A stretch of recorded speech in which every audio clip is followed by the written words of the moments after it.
العالمين والعاقبة للمتقين والصلاة والسلام على أشرف الأنبياء والمرسلين ومن تبعهم بإحسان وإيمان إلى يوم الدين وبعد۔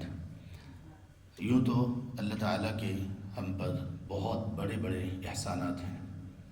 ایک تو اللہ کے احسانات اور اللہ کی نعمتوں میں ایک بات یہ ہے کہ وہ ان گنت اور بے شمار ہیں، اور دوسری بات یہ ہے کہ نہ صرف یہ کہ اللہ کی نعمتوں کی تعداد جان لینا انسان کے لیے محال ہے، اللہ کی نعمتوں کی عظمت کو پہچان لینا اور اللہ کی نعمتیں کتنی بڑی اور کتنی اہم ہیں ہمارے لیے، یہ ایک پوری الگ ایک سائنس ہے، ایک پورا الگ ایک فہم ہے۔ اور جس شخص کو اللہ کی جس نعمت کی جتنی عظمت کا علم ہو جاتا ہے، وہ شخص اتنا ہی زیادہ اس نعمت کو پانے کے لیے کوشش کرتا ہے۔ ہم لوگ نعمتوں سے محروم کیوں رہتے ہیں؟ ہم لوگ نعمتوں کی قدر کیوں نہیں کرتے؟ اس کے بہت سارے اسباب ہیں۔ ان میں سے ایک سبب یہ ہے کہ ہمیں معلوم نہیں ہوتا کہ یہ نعمت ہمارے لیے کتنی اہم ہے اور یہ نعمت کس قدر بڑی اور کتنی عظیم ہے۔ تو نعمتوں کی اہمیت اور ان کی عظمت یہ انسان کو اس بات پر قائم کرتی ہے کہ اس نعمت کو حاصل کیا جائے اور بہت اچھے طریقے سے حاصل کیا جائے۔ اللہ کی بڑی بڑی نعمتوں میں سے ایک نعمت جس کے سلسلے میں آج ہم یہاں پر جمع ہیں، اور ہمارے کچھ بھائی اور بہنیں ہمیں آن لائن بھی سن رہے ہیں، جس نسبت سے آج کی جو گفتگو ہے وہ ہے کہ رمضان اللہ تبارک و تعالیٰ کی بڑی عظیم نعمتوں میں سے ایک نعمت رمضان ہے۔ یہ چھوٹی نعمت نہیں ہے، چونکہ ہماری زندگیوں میں کئی مرتبہ آ چکا، چونکہ یہ ایک عام اور عمومی چیز ہے ہماری زندگیوں میں، اور جو چیز جتنی عام ہو اتنی ہی اس کی اہمیت اور عظمت انسان کے دل میں کم ہو جاتی ہے، یہ اس کی فطرت ہے۔ اس کی مثال یوں ہے کہ ہماری زندگی کے لیے وہ چیزیں جو بنیاد کی حیثیت رکھتی ہیں، جن کے بغیر زندگی ممکن نہیں، ان میں سے ایک چیز ہے آکسیجن۔ لیکن چونکہ آکسیجن اتنی عام ہے، جتنی عام ہے اتنا ہی ہمیں معلوم نہیں کہ اللہ کی کتنی بڑی نعمت ہے اور اس کی عظمت اور اہمیت کیا ہے، ہمیں نہیں معلوم۔ لیکن جب کرونا آیا، اللہ تعالیٰ ہمیں عافیت میں رکھے، تو پھر لوگوں کو معلوم ہوا کہ یہ بھی ایک نعمت ہے، اور یہ بہت بڑی نعمت ہے، بلکہ یہ تو زندگی ہے پوری کی پوری۔ اسی طرح ہم دن رات میں بہت ساری نعمتیں اللہ تعالیٰ کی، ہم اس سے لطف اندوز ہو رہے ہوتے ہیں، لیکن ان کی عظمت کیا ہے، وہ کتنی بڑی ہیں، ہمارے لیے کتنی اہم ہے، ہمیں اس کا ادراک نہیں ہوتا، کیونکہ وہ بہت عام ہماری زندگیوں میں ہو چکی ہوتی ہیں۔ جیسے آنکھ ایک نعمت ہے، کان ایک نعمت ہے، زبان میں قوت گویائی یہ ایک نعمت ہے، دل کی دھڑکن، خون کی گردش ایک نعمت ہے۔ رمضان کا معاملہ بھی ہمارے ہاں اسی طرح سے ہے۔ ہم رمضان کو ایک عبادت اور اللہ کے ایک انعام، بہت بڑے انعام کی بجائے ایک عام ٹریڈیشن اور ایک رواج اور ایک رسم کے طور پر زیادہ لیتے ہیں۔ اور رمضان کے حوالے سے جیسے ہی ہمارے ذہن میں کوئی بات آتی ہے رمضان کے حوالے سے، تو ہمارے ذہن میں یہ آتا ہے کہ ایک مہینہ ہے، بڑی رونق ہوتی ہے مساجد میں، اور روزہ ہے، سحری ہے، افطاری ہے، افطاری میں بڑی اچھی اچھی مزے کی چیزیں بنتی ہیں، افطاری میں دسترخوان پر بہت سارے کھانے، مشروبات، پھل یہ رکھ دیے جاتے ہیں۔ عام طور پر اس وقت کھانا نہیں کھایا جاتا، اور لوگ روزہ ہو یا نہ ہو اس وقت اپنے گھروں میں دسترخوان پر موجود ہوتے ہیں۔ ہمارے ہاں عام طور پر رمضان کو اس طرح سے لیا جاتا ہے، لیکن رمضان اس سے بہت بڑی چیز ہے، بہت بڑی چیز ہے۔ ادراک کیسے ہوگا؟ جب اس کی اہمیت اور اس کی عظمت کا ہمیں پتہ چلے گا، اور ہمیں یہ پتہ چلے گا کہ اس کی ہمیں کتنی ضرورت ہے، اس رمضان کی ہمیں کتنی ضرورت ہے۔ انسان کی زندگی دو طرح سے ہے، ایک اس کا جسم ہے، جسمانی ضروریات، اور ایک اس کی روح ہے، روحانی ضروریات۔ رمضان دونوں اعتبار سے ہمارے لیے انتہائی اہم ہے. ہماری جسمانی ضروریات بھی آج کے دور میں، جبکہ بیماریاں تمام کی تمام ماں سوائے چند ایک کے وہ پیدا ہی کھانے کی وجہ سے ہو رہی ہیں، تو اس میں بہت ضروری ہے ہمارے لیے کہ ہم کچھ ایسا بھی اپنے جسم کو دیں کہ وہ تھوڑا سا ہمارا جسم میں خاص طور پر معدہ وہ کچھ ریسٹ کر سکے.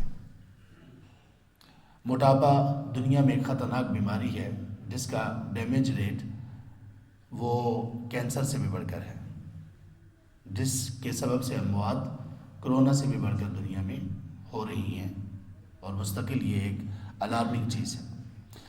اسی طرح انسان کے اسٹیمنے میں کمزوری کا آ جانا، انسان کے جسم و جان میں بے جان سا محسوس کرنا، انسان زیادہ محنت اس کا نہ کر سکنا، انسان زیادہ دماغی کام میں اس کا جی نہ لگنا، یہ سب چیزیں ان میں ایک بنیادی سبب یہ ہے کہ ہمارے کھانے پینے کی روٹین درست نہیں ہے. ہمارے کھانے پینے کی روٹین درست نہیں ہے.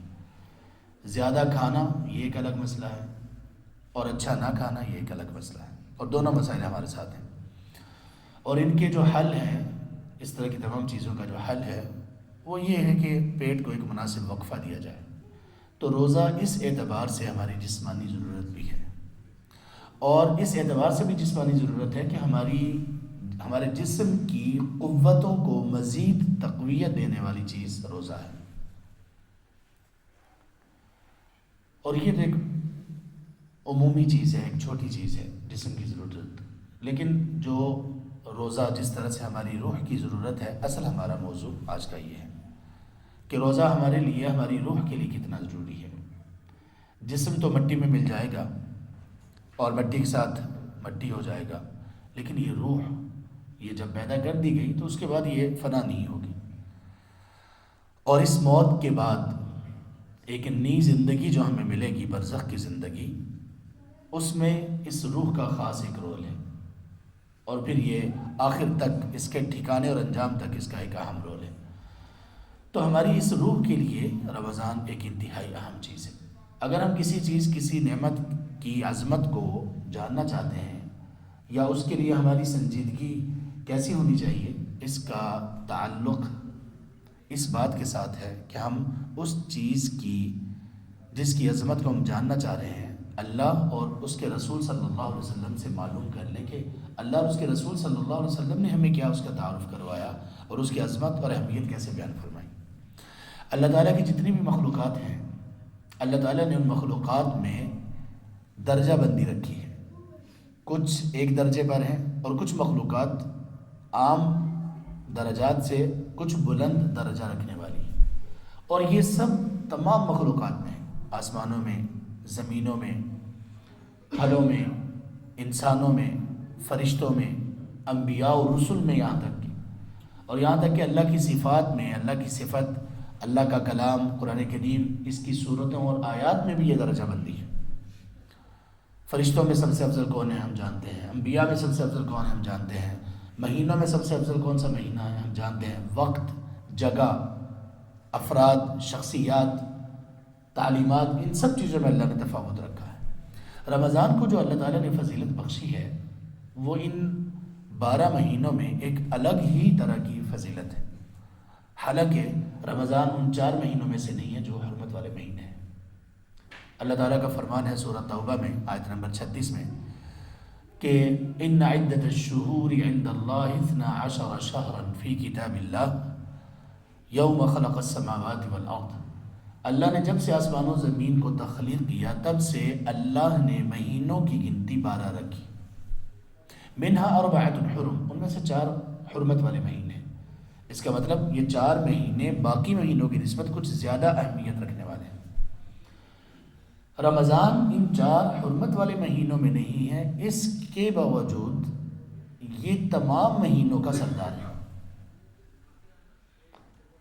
اب رمضان کا تعارف خود اللہ نے اور رسول کریم صلی اللہ علیہ وسلم نے کیا کروایا، یہ ہمیں جاننا ہے. یاد رکھیے، یہ رمضان اللہ کی رحمتوں میں سے، یا اللہ کے ہمیں دیے جانے والے جو چانس ہیں کہ اللہ کی رحمت کو حاصل کر لیا جائے، اللہ کی مغفرت کو حاصل کر لیا جائے، کچھ اللہ تعالیٰ سے لے لیا جائے، یہ ہماری ایک ایسی ضرورت ہے جس سے ہم نا آشنا ہیں، اور اللہ تبارک و تعالیٰ ہمیں چاہتے ہیں کہ ہم اس کو لے لیں۔ یعنی اگر اللہ کا بڑا بڑا فضل کسی نے معلوم کرنا ہو تو وہ اس سے بھی معلوم کر سکتا ہے کہ اس کو دوبارہ سے اس کی زندگی میں صحت تندرستی کے ساتھ رمضان کا مہینہ مل جائے۔ جن لوگوں کو رمضان کی قدر ہوتی ہے وہ لوگ رمضان کے سلسلے میں اہتمام بھی کرتے ہیں جب رمضان شروع ہونے والا ہو، لیکن ان کا اہتمام رمضان سے کئی مہینوں پہلے شروع ہو جاتا ہے۔ جیسے بہت سارے اسلاف سے یہ دعا ثابت ہے کہ وہ رمضان سے 6 ماہ پہلے یہ دعا کرنا شروع کر دیا کرتے تھے کہ اے اللہ اللہم بلغنا رمضان، اے اللہ ہمیں رمضان تک خیر اور سلامتی کے ساتھ پہنچانا، اور پھر رمضان کے لیے ہمیں سلامت رکھنا، اور رمضان کو ہمارے لیے سلامت رکھنا۔ رمضان کے لیے ہمیں سلامت رکھنے کا مطلب یہ ہے کہ صحت تندرستی سے رمضان میں داخل ہوں۔ رمضان کو ہمارے لیے سلامت رکھنے کا مطلب یہ ہے کہ اے اللہ ایسی توفیق نصیب کر دینا کہ رمضان سے خوب فائدہ اٹھا سکیں۔ کتنے لوگ ایسے ہیں رمضان ملتا ہے ان کو صحت سلامتی کے ساتھ ملتا ہے، لیکن ایسے نادان ہوتے ہیں کہ رمضان سے فائدہ نہیں اٹھاتے، بلکہ رمضان میں اللہ کی رحمتوں والے مہینے میں اللہ کے غضب کے مستحق ہو جاتے ہیں۔ اللہ ہمیں ایسے لوگوں میں نہ کرے۔ تو اللہ تبارک و تعالیٰ ہمیں چاہتے ہیں کہ ہم رمضان کو اس طرح سے گزاریں جیسے اللہ تبارک و تعالیٰ نے ہمیں تعلیم دی، اور اللہ اپنی ساری تعلیمات میں ایسا ہی ہم سے چاہتے ہیں۔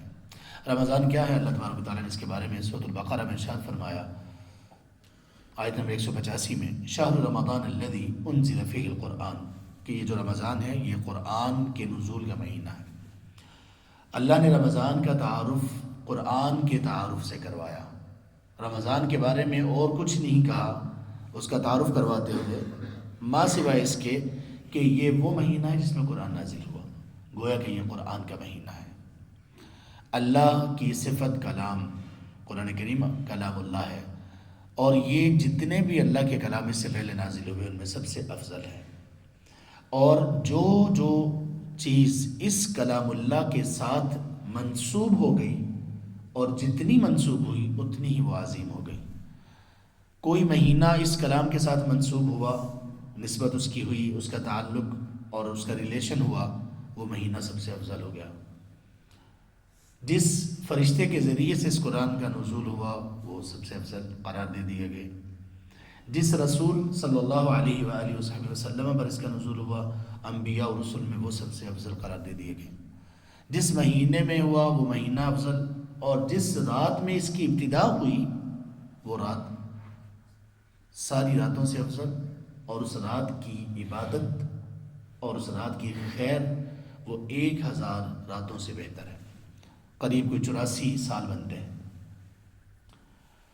قرآن سے جو بندہ منسوب ہوا وہ بلندیاں پا گیا، اور جس بندے کی کوئی نسبت قرآن کے ساتھ نہیں ہے، نہ تلاوت کی، نہ قراءت کی، نہ سمجھنے کی، نہ سمجھانے کی، نہ تدبر کی، نہ فہم حاصل کرنے کی، نہ اس سے تعلیمات لینے کی، وہ بندہ دنیا اور آخرت میں خسارے میں ہے۔ خیرکم من تعلم القرآن وعلمہ، رواہ البخاری، سب سے بہترین تم میں سے وہ ہے جو قرآن کو سیکھنے والا ہے اور سکھانے والا ہے۔ حالانکہ لوگوں ہمارے ہاں کوئی بھی جتنا بھی کوئی اسپیشل کورس ہو اس میں سیکھنے والوں کو اتنا بلند درجہ نہیں دیا جاتا جب تک کہ وہ سیکھ نہ جائے۔ سیکھ جائیں تو تب کہا جاتا ہے کہ ہاں یہ ایک شخص ایسا ہے کہ جس نے یہ فلاں کورس کر لیا ہوا ہے۔ قرآن ایسا ہے کہ جو سیکھنے کے مراحل میں شامل ہو گیا وہ بہترین لوگوں کی فہرست میں اللہ کے نزدیک شامل ہو گیا۔ اللہ نے فرمایا کہ رمضان وہ ہے جو کہ قرآن کریم کے نزول کا مہینہ ہے، اور پھر اس سے پہلی والی آیت میں فرمایا یا ایھا الذین آمنوا کتب علیکم الصیام، سورۃ البقرہ کی آیت 183 ہے۔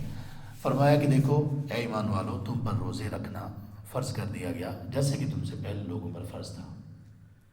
اللہ کی رحمت کی اگر کوئی شخص اس کو محسوس کرنا چاہتا ہے تو وہ اس بات سے بھی محسوس کر سکتا ہے کہ اللہ کو جو چیزیں سب سے زیادہ پسند تھیں ہم بندوں سے، اللہ نے وہ چیزیں ہم پر فرض کر دی۔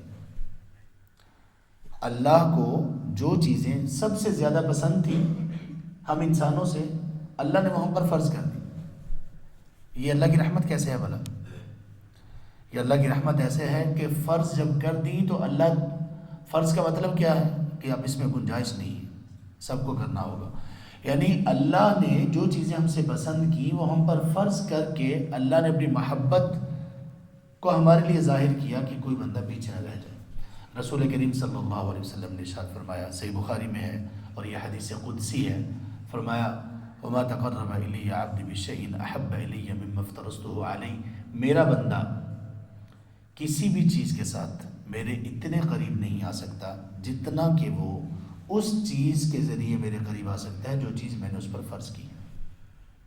یعنی فرائض سب سے بڑھ کر اہم ہے ہمیں اللہ کے قریب لانے کے لیے، سب سے بڑھ کر اہم. جو بندہ فرائض میں کمزور ہے وہ بندہ بہت پیچھے چلا جاتا ہے. رمضان کی فضیلت، اہمیت کے لیے، ہماری روح کی ضرورت ہونے کے لیے یہ ایک بات کافی ہے کہ اللہ نے اس کو ہمارے لیے فرض قرار دیا. اللہ تعالیٰ نے اس کو ہمارے لیے فرض قرار دیا ہے، یہ فریضہ ہے. پھر اللہ کے رسول صلی اللہ علیہ وآلہ وصحبہ وسلم نے اس کے متعلق وہ ہدایات اور وہ تعلیمات بیان کر دیں کہ جو ہمیں کبھی بھی اس مہینے کے حصول سے پیچھے نہیں رہنے دے گی.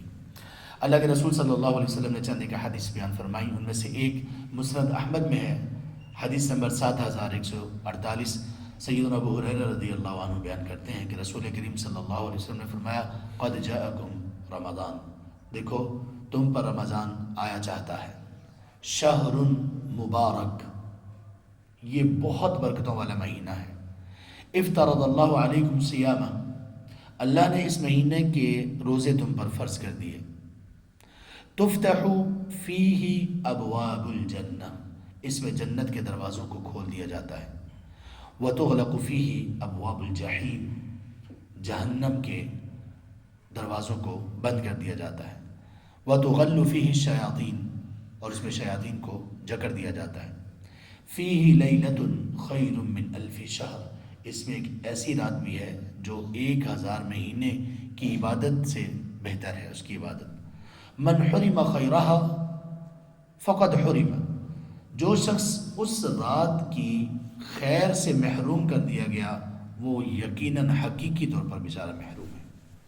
اس حدیث میں نبی مکرم صلی اللہ علیہ وسلم نے 5 باتیں ارشاد فرمائی. یہ 5 چیزیں پروموشن ہیں رمضان کی، جو نبی مکرم صلی اللہ علیہ وسلم نے خود کی.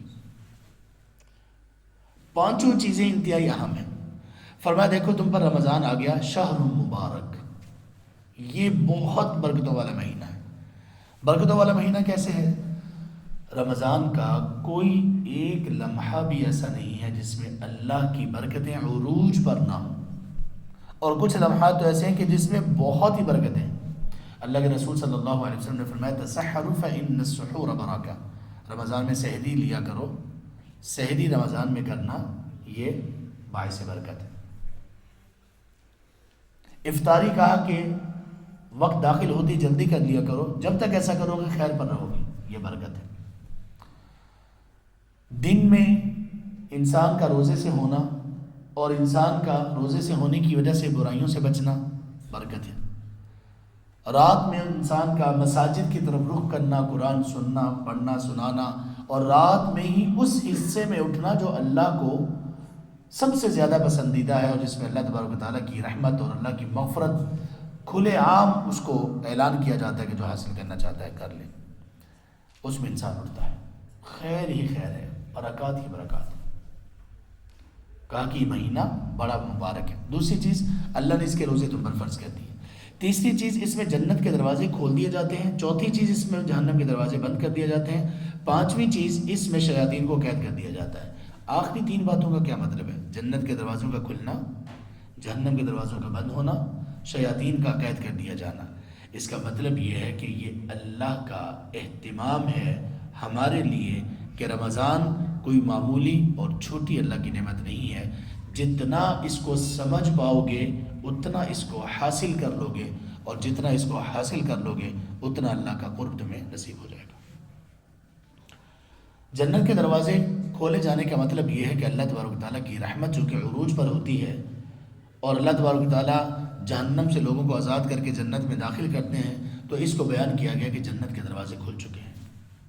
جہنم کے دروازے بند ہونے کا مطلب یہ ہے کہ اللہ تبارک و تعالیٰ نے ایک ایسا ماحول ہمیں دے دیا، اور یہ ماحول ایمان کی بنیاد پر ملتا ہے. ایمان کی بنیاد پر۔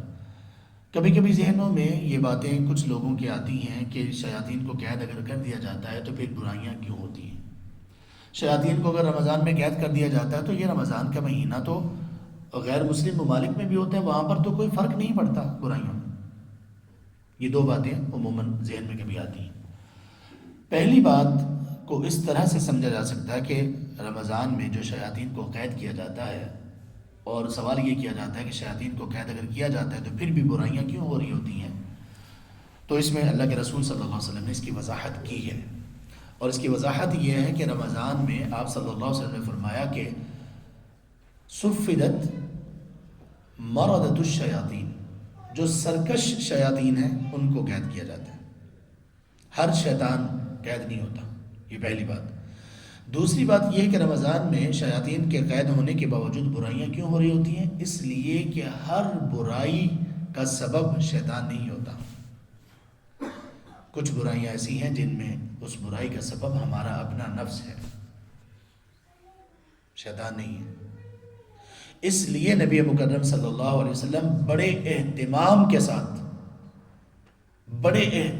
کے ساتھ آپ نے جو دعائیں سکھائیں، جو تعلیمات دیں، ان میں سے ایک تعلیم یہ ہے کہ آپ صلی اللہ علیہ وسلم یہ کہا کرتے تھے نعوذ باللہ من شرور انفسنا، اے اللہ ہم آپ کی پناہ، آپ کی حفاظت چاہتے ہیں اپنے نفسوں کے شر سے۔ جو شخص اپنے نفس کے شر سے بچا لیا گیا، بڑی امید ہے کہ وہ شیطان سے بھی بچا لیا گیا، اور جو بندہ اپنے نفس کے شر سے محفوظ نہیں رہا، شیطان کو کیا ضرورت ہے اس کو گمراہ کرنے کی، وہ پہلے ہی گمراہ ہے۔ ہم سارا ملبہ شیطان پہ ڈال دیتے ہیں، جیسے پاکستانی سارا کچھ امریکہ پہ ڈال دیتے ہیں، جو کروا رہا ہے امریکہ کروا رہا ہے، ہر بات میں ہم کہتے ہیں کہ جو ہو رہا بس شیطان کی وجہ سے ہو رہا۔ نفس اور نفس کی جو اقسام قرآن کریم میں بیان کی گئی، نفس مطمئنہ کے علاوہ نفس لوامہ اور نفس امارہ بالسوء، یہ ساری چیزیں اس وجہ سے ہیں کہ ہم نفس کو پہچان لیں۔ دوسری بات یہ کہ جو غیر مسلم ممالک ہیں وہاں پر شیاطین کو اگر قید کر دیا جاتا ہے تو وہاں پر تو برائی کی فضا اسی طرح سے قائم رہتی ہے۔ تو اس میں ہمیں بات جو بتائی اور سمجھائی گئی وہ یہ ہے کہ یہ ساری بہار نیکیوں کی، خیر کی، جنت کے دروازوں کا کھلنا، جہنم کے دروازوں کا بند ہونا، اس کا تعلق، اس کے لیے ایلیجیبلٹی کرائیٹیرین وہ ہے انسان کے دل میں ایمان کا ہونا، یہ ایمان والوں کے لیے ہے۔ دوسرے اس کو حاصل کرنے کے لیے ایلیجیبل ہی نہیں ہے، وہ اس کے قابل ہی نہیں ہے۔ جب قابل نہیں ہے تو کوئی فرق نہیں پڑے گا، جب قابل نہیں ہے تو کوئی فرق نہیں پڑے گا۔ ہاں، جہاں پر ایمان والے لوگ ہوتے ہیں وہاں پر وہ دنیا کے کسی بھی خطے میں ہوں، ان کو ہر صورت یہ محسوس ہوتا ہے کہ کچھ چینج ہوا ہے، اور بہت کچھ، اور بہت بڑے پیمانے پر چینج ہوا ہے۔ یہ اللہ تبارک و تعالیٰ کی خیر ہے۔ اور ایک اور غلط فہمی اس حدیث کے ساتھ، اس کے فہم میں جڑی ہوئی ہے لوگوں میں کہ اگر جنت کے دروازے کھلے ہوئے ہوتے ہیں تو پھر رمضان میں ہر فوت ہونے والا شخص جنتی ہے۔ نہیں، ایسا نہیں ہے۔ جنت کے دروازوں کے کھلے ہونے کا مطلب یہ نہیں ہے کہ جو بھی رمضان میں فوت ہوگا وہ جنت میں جائے گا۔ غزوہ بدر 17 ہجری کو ہوا، 2 ہجری کو ہوا، 17 رمضان کو، اور اس میں اس امت کا فرعون ابو جہل مارا گیا۔ جنت کے دروازے کھلے ہوئے تھے، تو اس کا کیا مطلب ہوا؟ جنت کے دروازوں کے کھلنے کا مطلب یہ ہے، جیسے ہم کسی کو کہتے ہیں نا، آپ جب آنا چاہیں ہمارے گھر کے دروازے آپ کے لیے کھلے ہیں، جب ہم یہ کہہ دیتے ہیں تو کیا ہر بندہ منہ اٹھا کے آ جاتا ہے ہمارے گھر میں؟ نہیں آتا نا۔ اسی طرح سے جب یہ کہا جاتا ہے کہ جنت کے دروازے کھلے ہوئے ہوتے ہیں تو اس کا مطلب یہ ہے کہ آپ کو انویٹیشن مل چکی ہے، اب آنا چاہو، ہمت کرنا چاہو، لطف اندوز ہونا چاہو مہمان نوازی سے، دروازے کھلے ہوئے۔ یہ مطلب ہے جنت کے دروازوں کو کھلنے کا۔ جہنم کے دروازوں کے بند ہونے کا مطلب یہ ہے کہ اللہ تبارک و تعالیٰ نے جہنم کا اسباب بننے والی چیزیں کنٹرول میں کر دیں۔ آپ کا نفس، شیطان جو سرکش ہے، ان کو قید کر دیا گیا، تو کہا گیا کہ دیکھو اب جہنم کے دروازے بند ہیں، اپنے اعمال کی شامت کی وجہ سے جہنم کے دروازوں کو اپنے لیے کھلوانا نہیں، بند کر دیے۔ جیسے عدالتیں ہمارے کچھ مہینے بند ہوتی ہیں نا، ویسے کھلی بھی رہیں تو کوئی خاص فرق پتہ نہیں پڑتا ہے کہ نہیں پڑتا، افضل بھائی آپ بتائیں گے، بہتر جانتے ہیں۔ ہماری عدالتیں کچھ مہینوں بند رہتی ہیں، لیکن جب بند ہوتی ہیں تب بھی کچھ کام چل رہے ہوتے ہیں نا۔ جہنم کے دروازے اللہ نے جو بند کرنے کا کہا، اس میں خوشخبری یہ ہے کہ تمہارے لیے جہنم سے بچنا اور جنت میں داخل ہونا آسان ہو گیا، ہمت کر لو۔ اور اس کی دلیل ایک دوسری حدیث ہے، صحیح بخاری میں نبی مکرم صلی اللہ علیہ وسلم نے فرمایا، بلکہ ترمذی میں فرمایا کہ جیسے ہی رمضان داخل ہوتا ہے، شروع ہوتا ہے، تو اللہ تعالیٰ کی طرف سے فرشتے ایک اعلان کرتے ہیں۔ یہ اعلان ہم میں سے کوئی نہیں سنتا، لیکن فرشتے کرتے ہیں، ہمیں پورا یقین ہے۔ کیوں؟ اس لیے کہ ہمارے رسول کریم صلی اللہ علیہ وسلم نے فرمایا۔ فرشتوں کا اعلان آپ صلی اللہ علیہ وسلم نے ہمیں سکھا دیا۔ فرشتے اعلان کیا کرتے ہیں؟ یا باغی الخیر اقبل، اے وہ شخص جس کے دل میں خیر کی محبت ہے، جو خیر کو چاہتا ہے، جو اپنی دنیا اور آخرت سنوارنا چاہتا ہے، اقبل، بھائی تیار رہو، تازہ دم ہو جاؤ، کمر بستہ ہو جاؤ، جو کر سکتے ہو کر لو، اقبل، آ جاؤ بھی، میدان کھل کے آ جاؤ۔ وَيَا بَاغِيَ الشَّرِّ اقصر، اور اے وہ شخص جو شر کی راہ پر چلنے والے ہو، بس کرو، تھم جاؤ، بس کر دو، رک جاؤ شر سے، اپنے آپ کو شر سے بچا لو، اپنے نفس کی شر سے بھی بچا لو، اپنے آپ کو شیطان کے شر سے بھی بچا لو، اپنے آپ کو حسد، بغض، بد نظری، بد کرداری، بد زبانی، بد اخلاقی، اس سب شر سے باز آ جاؤ، رک جاؤ۔ یا باغی الشر اقصر، یہ ماحول ہوتا ہے، یہ مطلب ہے جنت کے دروازے کھلنے کا اور جہنم کے دروازے بند ہونے کا اور شیاطین کے قید کیے جانے کا۔ اس حدیث میں چھٹی پروموشن یہ ہے، لیلۃ خیر من الف شہر، ایک اس میں ایسی رات ہے جس کی عبادت 1000 مہینے کی عبادت سے زیادہ ہے۔ ہم نے عزیز بھائیوں، سامعین و سامعات، ہم نے کوشش ہی کرنی ہے کہ رمضان میں جتنی ہمارے پاس ایک چیک لسٹ ہونی چاہیے، جس میں یہ کہا گیا، جو احادیث ہم پڑھیں، جو تعلیمات ہم سنیں، جو یہ کرے گا اس کو یہ ملے گا، جو یہ کرے گا اس کو یہ ملے گا۔ ہم نے یہ دیکھنا ہے کہ ہم اس پوائنٹ اور اس نقطے پر ہم کہاں پر ہیں، کیا ہمیں یہ خوشخبری مل جائے گی یا نہیں۔ جس شخص نے رمضان میں لیلۃ القدر کو حاصل نہیں کیا، رسول کریم صلی اللہ علیہ وسلم نے فرمایا وہ محروم ہے بیچارہ، اس نے ذرہ برابر بھی اہتمام نہیں کیا، وہ بیچارہ محروم ہے۔ اہتمام کرنا ہے اس کا، کوئی کم کر پائے گا، کوئی زیادہ کر پائے گا، لیکن اہتمام کرنا ہے۔ کیسے ممکن ہے؟ اور یہ سب باتیں یقین سے متعلق ہیں۔ یقین جتنا مضبوط ہے اتنا ان باتوں کی سمجھ زیادہ آئے گی، اتنا زیادہ ہم ان کو اپنائیں گے۔ ایک بندے کو اگر یہ کہا جائے کہ آپ نے 80 سال میں جو کمانا ہے، ایک بندے کی اچھی نوکری چل رہی ہو، اچھا پیکج اس کو دیا گیا ہو، اچھی اس کی سیلری ہو، اس کو رہائش دی گئی ہو، اس کو کنوینس دی گئی ہو، اس کو یہ کہا جائے کہ اس طرح کی نوکری اور جاب میں اس پیکج کے ساتھ جو تم 80 سال میں کماؤ گے، میں تمہیں ایک راستہ دکھاتا ہوں، تم ایک رات میں 80 سال کے برابر کما لو گے۔ کوئی بندہ پیچھے ہٹے گا؟ امپاسبل ہے کہ کوئی بندہ پیچھے ہٹے، ناممکن ہے، مستحیل۔ اور یہاں اللہ تبارک و تعالیٰ جب یہ کہتے ہیں کہ اس ایک مہینے کی، اس ایک رات کی عبادت تمہارے 80 سال سے بھی زیادہ کی عبادت سے بہتر ہے، ہم میں سے کوئی اہتمام نہیں کرتا،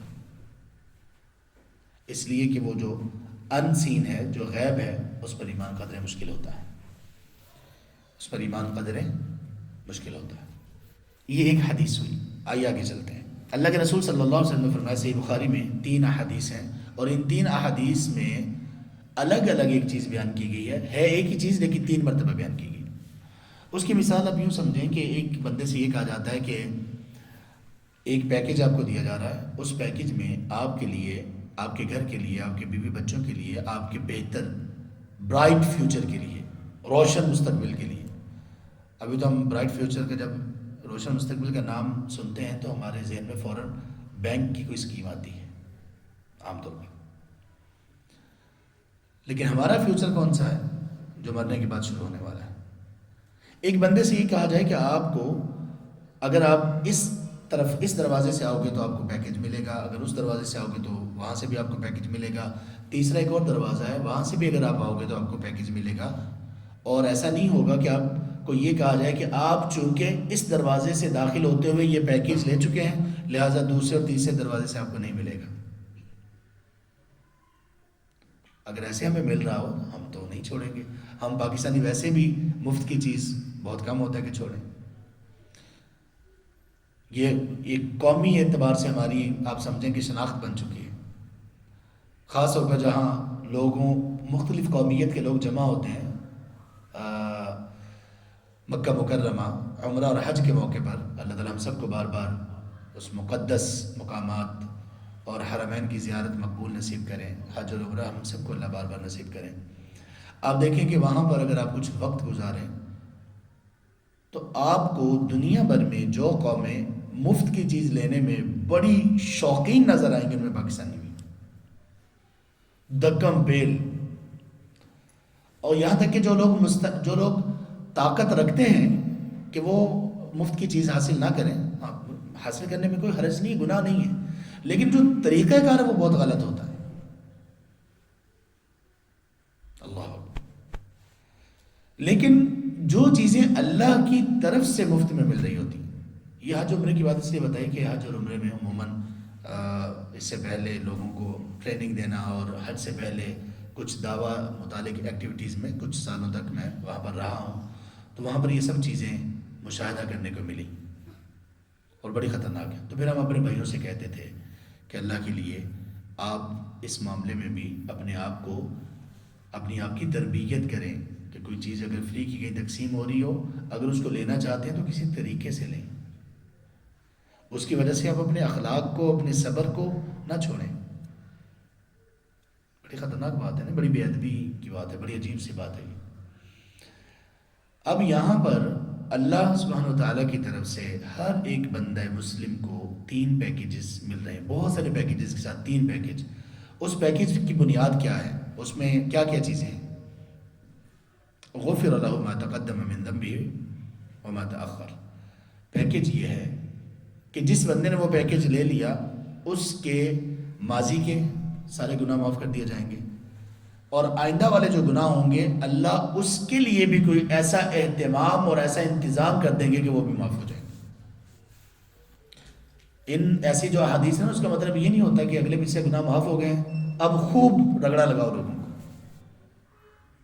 خوب لوگوں کا حق کھاؤ، خوب بے عملی کرو، بد اخلاقی کرو. یہ مطلب نہیں ہے. مطلب یہ ہے کہ جب تمہیں وہ پیکیج ملے گا تمہیں اتنا اچھا ہو جانا چاہیے کہ آئندہ تم سے گناہ سرزد ہی نہ ہو، آئندہ تم سے گناہ سرزد ہی نہ ہو. ہمارے ہاں تو حج عمرہ اور کچھ جگہوں پر داڑھی یہ ایک ہتھیار کے طور پر ہے لوگوں کی جیب کاٹنے کے. حج اور عمرہ کے سلسلے میں اور بہت ساری اور عبادات کے سلسلے میں یہ کہا گیا کہ جس نے یہ کیا وہ گناہوں سے پاک ہو گیا. تو لوگ یہ سمجھ لیتے ہیں کہ بس ہم جتنے بھی گناہ اب کرتے جائیں نا مسئلہ ہی نہیں. تو حج اور عمرہ کرنے والے لوگ آ کے اس کے بعد یا کچھ لوگ جو داڑھی رکھے ہوئے ہیں وہ اتنے بدنام لوگوں میں ہو چکے ہیں کہ اتنا حق مارتے ہیں، اتنا جھوٹ بولتے ہیں، اتنی گالی گلوچ کرتے ہیں کہ بیچارے لوگ کہتے ہیں کہ یار اگر یہی کرنا ہے حج اور عمرہ کر کے اور داڑھی رکھ کے تو ہم اس سے بہتر ہے. اگرچہ یہ بات ٹھیک نہیں ہے ان کی، لیکن ہمارا بھی نمونے کے طور پر ہم بھی ٹھیک نہیں ہیں، ہم سے بھی کوتاہی ہوئی. اللہ میں معاف فرمایا کہ جس شخص نے یہ تین چیزیں بتائی گئیں اس کے اگلے پچھلے گناہ معاف ہو جائیں گے. اس میں ایک کام ہے اور 2 کنڈیشنز ہیں، یعنی 3 کام ہیں الگ الگ اور ہر کام کے ساتھ 2 کنڈیشنز ہیں. پہلا کام کیا ہے؟ من صام رمضان ایمانا واحتسابا غفر له ما تقدم من ذنبه. یہ جو پیکیج ملے گا اگلے پچھلے گناہوں کی معافی کا، یہ پہلے نمبر پر اس بندے کو ملے گا جو رمضان کے روزے رکھے گا. اب روزے رکھنا ہے بھی فرض. دیکھیں اللہ نے جو چیز فرض کی، فرض پر اتنا کچھ دینا اللہ تعالیٰ کا، یہ اللہ کی رحمت ہے. کہا اس کے اگلے پیچھے گناہ معاف ہو جائیں گے۔ کنڈیشنز کون سی ہیں؟ دو کنڈیشنز۔ ایک یہ ہے ایمانن، اس بندے کا ایمان ہو کہ یہ رمضان کے روزے فرض ہیں، رمضان کے متعلق تعلیمات، اللہ اور اس کے رسول صلی اللہ علیہ وسلم کی باتیں، آپ کی تربیت، سب پر اس کا ایمان ہو کہ ہر ایک بات برحق ہے اور جو جس طرح سے کہا گیا اسی طرح سے ہوگا اگر میں اس طرح سے بن جاؤں جیسے اللہ مجھے بنانا چاہتا ہے۔ یہ مطلب ہے ایمان کا۔ اور احتساب کا مطلب کیا ہے؟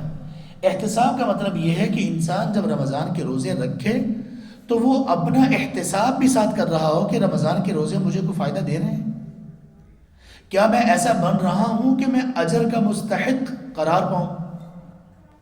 ایسا تو نہیں ہے کہ رمضان کے روزے بھی رکھوں اور پھر بھی محروم ہوں۔ کتنے ایسے نادان اور ظالم ہیں جو رمضان کو پانے کے باوجود محروم ہوتے ہیں۔ رسول کریم صلی اللہ علیہ وسلم نے فرمایا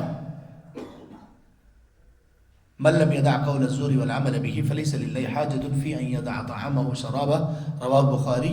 جس شخص نے رمضان میں روزے رکھنے کے باوجود جھوٹ بولنا نہ چھوڑا اور جھوٹ پر عمل نہ چھوڑا، اللہ کو اس کے بھوکا اور پیاسا رہنے کی کوئی حاجت نہیں، میں نے کوئی فائدہ نہیں ہے اس کے روزے رکھنے کا۔ اور ایک حدیث میں آپ صلی اللہ علیہ وسلم کا فرمان یہ ہے کم من صائم، اور ایک روایت کے الفاظ ہیں رب، کہ کتنے ہی روزے دار ایسے ہیں ان کو ان کے روزے سے پیاس کے علاوہ کچھ بھی نہیں ملے گا۔ کیا مطلب؟ کہ ان لوگوں نے اپنے آپ کو بھوکا پیاسا رکھا، تکلیف ہی ان کو ملے گی، اجر و ثواب کچھ نہیں ملے گا۔ یہ کون سے لوگ ہیں؟ جو لوگ یا ایمان میں فیل تھے یا احتساب میں فیل تھے، کہ ان لوگوں نے رمضان سے روزے سے اپنے آپ کو اس طرح سے بنانے کی کوشش ہی نہیں کی جیسے ان کو بننا چاہیے، جیسے روزہ بناتا ہے۔ روزے کے کئی ایک پہلو ہیں، ہمارا بھی موضوع چونکہ وہ نہیں ہے، بات لمبی ہو جائے گی، ورنہ روزے کے ذریعے سے اللہ تعالیٰ نے ہمیں بات کرنے کا انداز بھی سکھایا ہے، ہماری بات کا والیوم کتنا ہونا چاہیے یہ بھی سکھایا ہے، روزے کے ذریعے سے ٹالرنس، برداشت، صبر یہ بھی سکھایا ہے، روزے کے ذریعے سے اللہ تعالیٰ نے ہماری پرسنالٹی ڈیولپمنٹ کی پوری تربیت کی ہے۔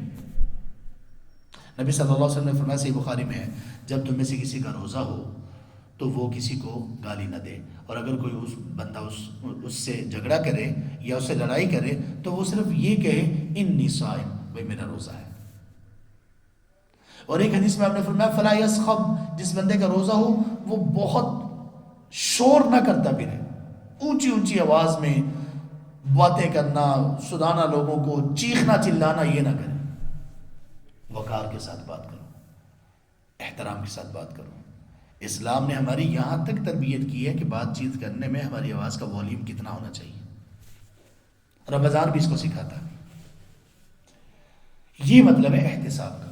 ہم لوگ روزے تو رکھتے ہیں، اللہ کے رسول صلی اللہ علیہ وسلم نے فرمایا جس نے رمضان کے روزے رکھے اگلے پچھلے سارے گناہ معاف، لیکن دو کنڈیشنز ہیں ان کو بھول جاتے ہیں، ایمان اور احتساب۔ احتساب کیا؟ اپنے آپ کا احتساب کرو، اپنے آپ کا معائنہ کرو، انالیسس کرو کہ تم لوگ جو رمضان کے روزے رکھ رہے ہو تو رمضان کے روزے تمہارے اخلاق، تمہارے صبر، تمہاری گفتگو پر کتنے اثر انداز ہو رہے ہیں۔ کیا رمضان کے روزے رکھنے کی وجہ سے تم نے لوگوں کا حق مانا چھوڑ دیا، جھوٹ بولنا چھوڑ دیا، ظلم کرنا چھوڑ دیا؟ اگر نہیں تو کہاں کا اجر؟ اور پھر دوسری بات آپ نے فرمائی من قام رمضان، جس بندے نے رمضان کی راتوں کا قیام کیا اس کے بھی اگلے پچھلے گناہ معاف، لیکن اس میں بھی وہی دو کنڈیشنز، ایماناً و احتساباً۔ اور تیسری چیز، جس شخص نے لیلۃ القدر کا قیام کیا اس کے بھی اگلے پچھلے گناہ معاف، لیکن دو کنڈیشن کے ساتھ، ایماناً و احتساباً۔ 3 پیکیجز ہیں، تینوں پیکیجز میں الگ الگ خوشخبری ہے، لیکن کنڈیشنز 2 ہیں، اس کے بغیر یہ چیزیں نصیب نہیں ہوں گی۔ تو یہ رمضان کی یہ اہمیت ہے ہمارے لیے کہ اللہ تبارک تعالیٰ نے ہمارے لیے معاملات کتنے آسان کر دیے۔ جس بندے کا آخرت پر یقین ہے نا، جس بندے کو یہ پتہ ہے کہ مجھے موت آنی ہے، اور موت یہ تو سب کو یقین ہے، جو بندہ اللہ کا انکار کرتا ہے اس کو بھی یقین ہے، لیکن موت کے بعد ایک نئی زندگی ہے، محاسبے کی زندگی، میرے اعمال کے نتیجے کی زندگی۔ اگر جس کو یہ پتہ ہے وہ شخص کبھی بھی ان باتوں کو اگنور نہیں کر سکتا، اور جس کا آخرت پر یقین کمزور ہے اس کے سامنے یہ باتیں کوئی اتنا معنی نہیں رکھتی۔ اللہ کے رسول صلی اللہ علیہ وسلم ایک مرتبہ ممبر پر چڑھے اور آپ نے آمین 3 مرتبہ کہا۔ پوچھا گیا کہ آپ نے ایسے کیوں کیا؟ تو کہا ان جبریل اتانی، جبریل علیہ السلام میرے پاس تشریف لائے اور انہوں نے مجھے 3 باتیں کہیں، یا بلکہ 3 دعائیں کیں اور میں نے آمین کہا۔ 3 دعائیں کون سی تھیں؟ پہلی یہ تھی من ادرک رمضان فلم یغفر له فابعدہ اللہ، اے اللہ کے رسول، اللہ اس بندے کو اپنی رحمت سے دور کر دے جس کو رمضان اپنی زندگی میں نصیب ہوا اور اس کو معافی نہ مل سکی اللہ سے۔ جہاں فضیلت اتنی بڑی ہے نا، اگر اس فضیلت کو، اس عظمت کو ٹھکراؤ گے سزا بھی بہت بڑی۔ اس بات کو تھوڑا سا سمجھنے کے لیے ذرا پیچھے جائیں، موسیٰ علیہ السلام کے دور میں بنی اسرائیل کے بارے میں اللہ نے کیا کہا؟ انی فضلتکم علی العالمین، میں نے تم لوگوں کو جہان والوں پر فضیلت دی۔ یعنی اس وقت تک سارے لوگوں میں جو پیچھے بھی گزر چکے تھے ان میں افضل ترین قوم کون تھی؟ بنی اسرائیل۔ اور یہ خود بھی کہتے تھے نحن ابناء اللہ و احباؤ، ہم اللہ کے بیٹے اور اللہ کے بڑے محبوب ہیں۔ پھر کیا ہوا؟ آپ کو یہ بات کیوں بتا رہا ہوں بھلا، کس سے ریلیٹ کر رہا ہوں؟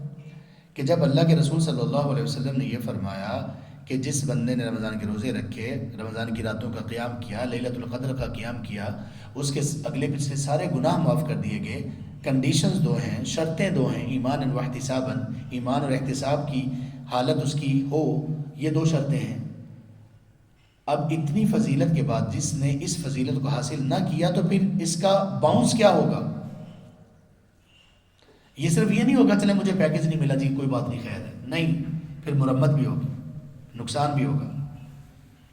آپ نے فرمایا کہ جس بندے نے، جبریل علیہ السلام نے دعا کی اور کہا کہ جس بندے کو رمضان نصیب ہو گیا اور اس کو معافی نہ مل سکی، یعنی وہ معافی نہ لے سکا، اللہ کی رحمت سے وہ دور ہو جائے۔ اور نبی مکرم صلی اللہ علیہ وسلم کہہ رہے ہیں آمین۔ فرشتوں کے سردار، فرشتوں میں سب سے افضل دعا کر رہے ہیں، اور خاکیوں اور نوریوں میں سب سے افضل اور سب کے سردار اور امام آمین کہہ رہے ہیں۔ جس بندے کے بارے میں یہ بد دعا ہو رہی ہے اس کو کچھ بچے گا؟ بنی اسرائیل کو اتنی جب اللہ نے عظمت دی، فضیلت دی، اور ان ظالموں نے جب اس کی قدر نہیں کی تو پھر کیا ہوا؟ اللہ کی طرف سے کہا گیا کونوا قردۃ خاسئین، بندر بن جاؤ، ذلیل ہو جاؤ۔ پھر کہا گیا المغضوب علیہم، ان کو مغضوب علیہم قرار دیا گیا، جن پر اللہ کا غضب ہوا۔ تو اگر اتنی ہمیں فضیلت مل رہی ہے تو اگر ہم قدر نہیں کریں گے تو پھر اس کا نقصان بھی اتنا ہی زیادہ ہے۔ تیسری حدیث یہ ہے، آپ صلی اللہ علیہ وسلم نے فرمایا کہ یہ حدیث قدسی ہے، فرمایا کہ آدم کے بیٹے کا جو بھی عمل ہے اس کو فائدہ 10 گنا ملتا ہے، اور 10 گنا سے کبھی کبھی 700 گنا تک، اور ایک حدیث کے مطابق اس سے بھی زیادہ اس کو اس کا اجر ملتا ہے۔ فرمایا، اللہ تعالیٰ نے فرمایا الا الصیام، سوائے روزے کے، فإنہ لی وأنا أجزی بہ، یہ میرے لیے، میں اس کا بدلہ دوں گا۔ یعنی روزہ اللہ کو اتنا محبوب ہے کہ اللہ نے اس کے بارے میں یہ معیار ہی ختم کر دیا کہ یہ نہیں کہ ایک روزہ رکھو گے تو 10 گنا اجر ملے گا یا 700 گنا ملے گا یا 700 گنا سے زیادہ، کہا بس چھوڑ دو، میرے اوپر چھوڑ دو، میں اجر دوں گا، میرے اوپر چھوڑ دو۔ اور یہ اللہ کی سخاوت کا انداز ہے۔ اگر دنیا میں ایسی کوئی بات کہے نا، ایک بندہ کہے کہ جو یہ کام کرے گا، مثال کے طور پہ یہ جو بوتل پانی کی لے کر آئے گا اس کو میں اتنا انعام دوں گا، دوسرا کہتا ہے میں اتنا انعام دوں گا، تیسرا کہتا ہے میں اتنا دوں گا، 70، 700، 7,000، 7 لاکھ، 7 کروڑ۔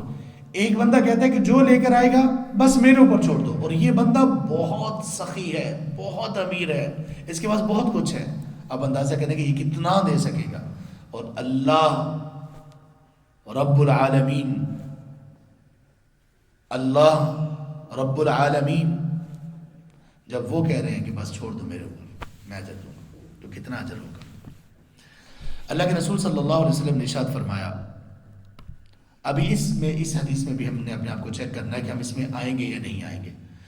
آپ نے فرمایا کہ رمضان کے مہینے میں کہا للہ عند کل فطر عتقا، ہر افطاری کے وقت اللہ تعالیٰ کچھ بندوں کو رمضان میں جہنم کی آگ سے آزاد کر دیتے ہیں۔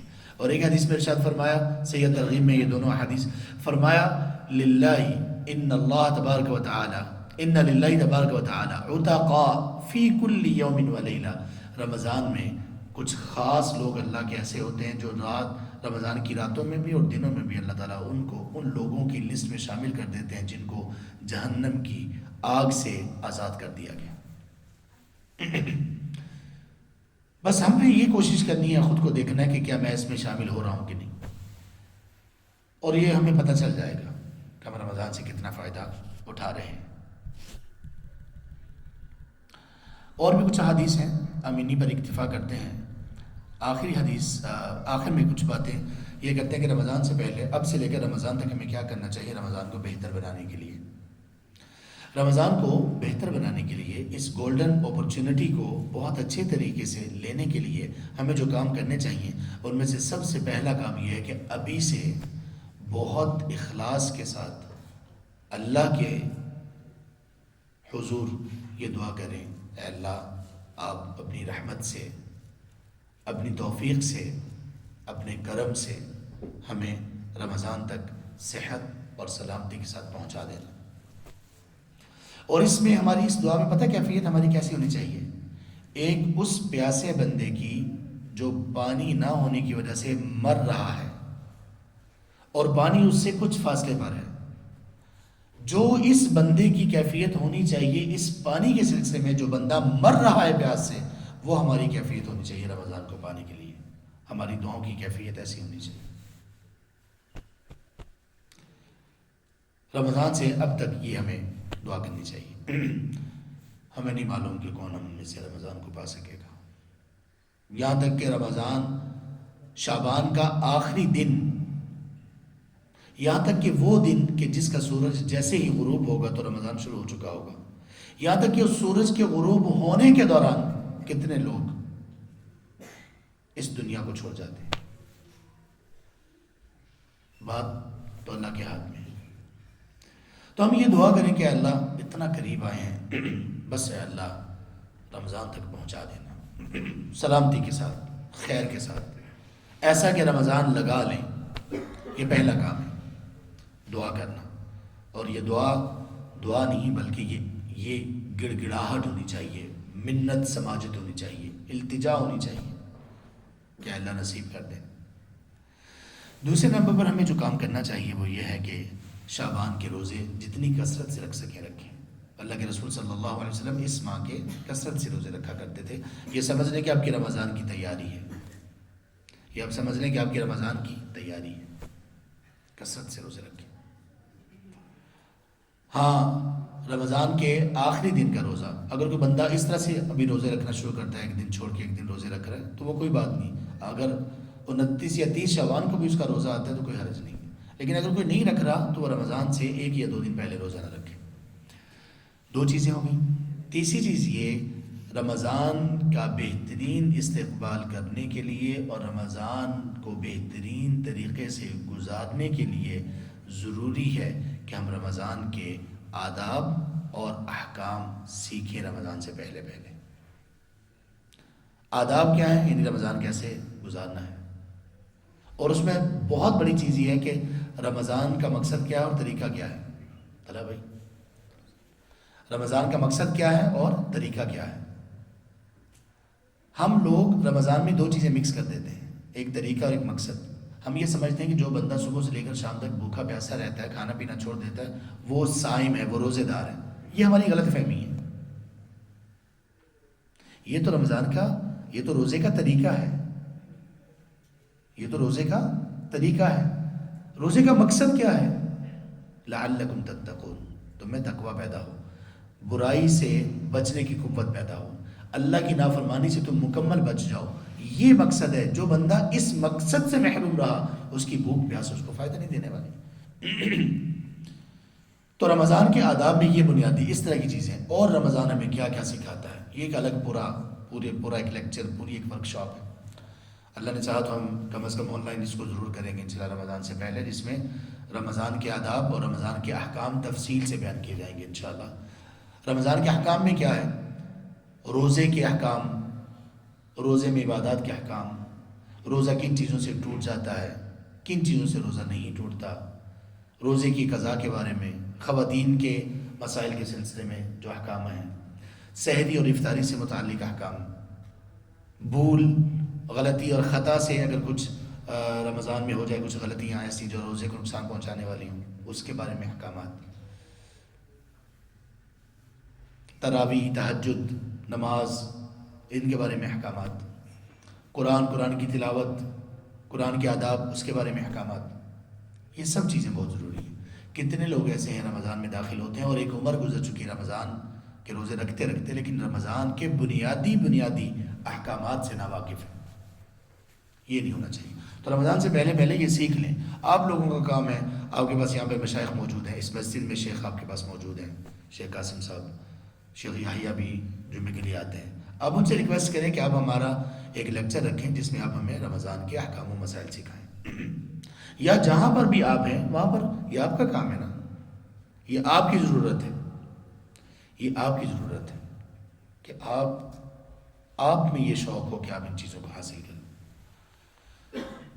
ہوگا تو یقین کے ساتھ، ہوگا تو یقین کے ساتھ، یقین والے لوگ کم ملیں گے آپ کو ہر ایک گیدرنگ میں، اسٹیڈیم، سینماز اور اس طرح کی چیزیں آپ کو بڑی ملیں گی لوگوں کے ساتھ، کراؤڈ، مساجد آپ کو خالی ملیں گی، فرائض کی ادائیگی میں لوگ آپ کو پیچھے ملیں گے۔ کیوں؟ اس لیے کہ تربیت کا ایشو ہے۔ ہم نے ان چیزوں کو اپنی ضرورت سمجھا ہی نہیں، اہمیت نہیں دی ان کو۔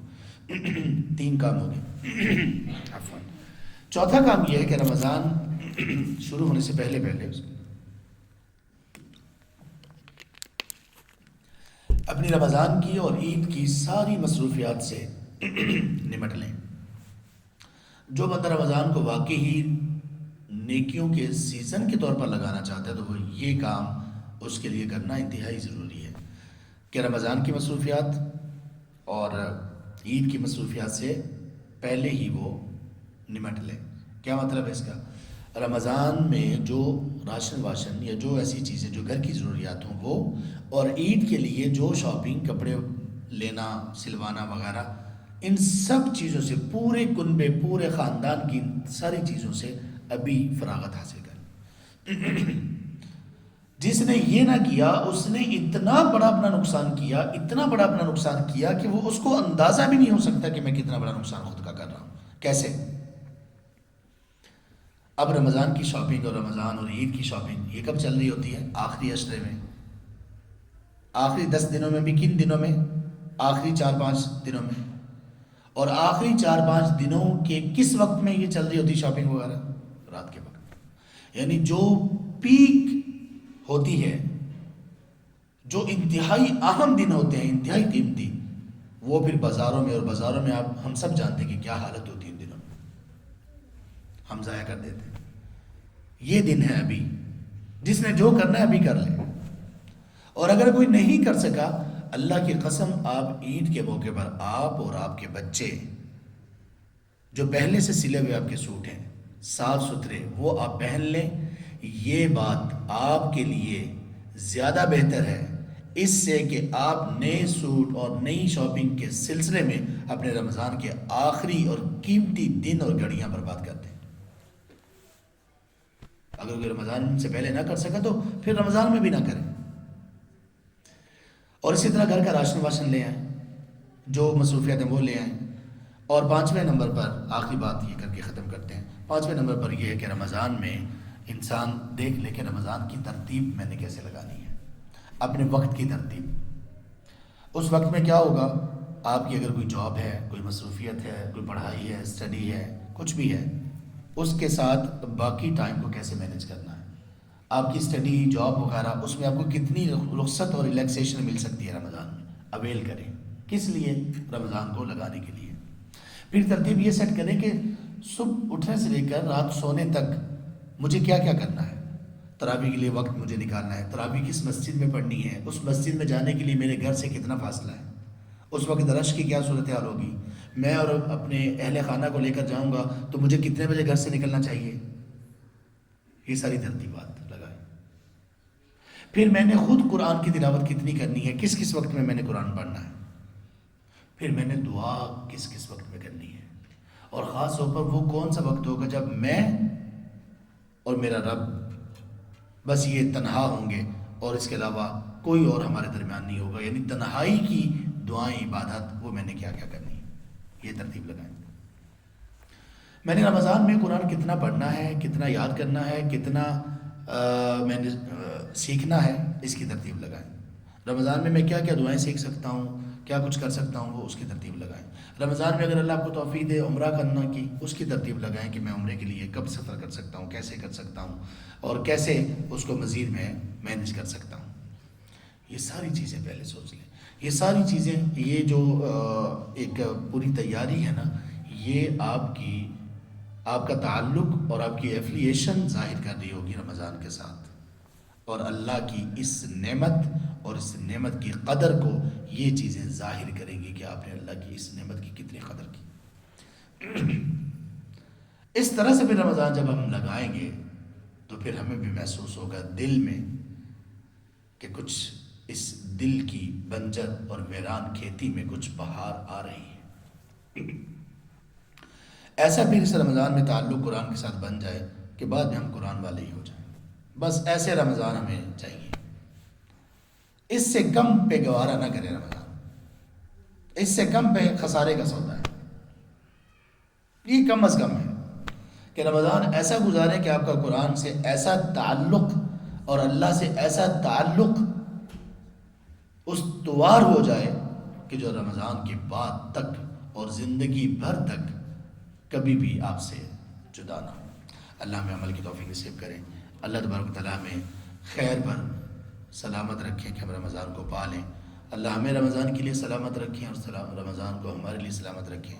صحت، عافیت، تندرستی اور نیکی کرنے کی قوت، ہمت اور شوق اور محبت ہمیں پیدا کریں کہ ہم رمضان میں داخل ہوں، اور رمضان میں اللہ تعالیٰ ہمیں اس طرح سے داخل کریں کہ اللہ ہم سے راضی ہوں، اور اس طرح سے ہم رمضان کو الوداع کریں کہ اللہ تبارک و تعالیٰ ہمیں ان لوگوں میں شامل کر چکے ہوں جن لوگوں کو اللہ نے جہنم کی آگ سے آزاد کر دیا ہو۔ آمین یا رب العالمین۔ سبحانک اللہم و بحمدک، اشہد ان لا الہ الا انت، استغفرک و اتوب الیک۔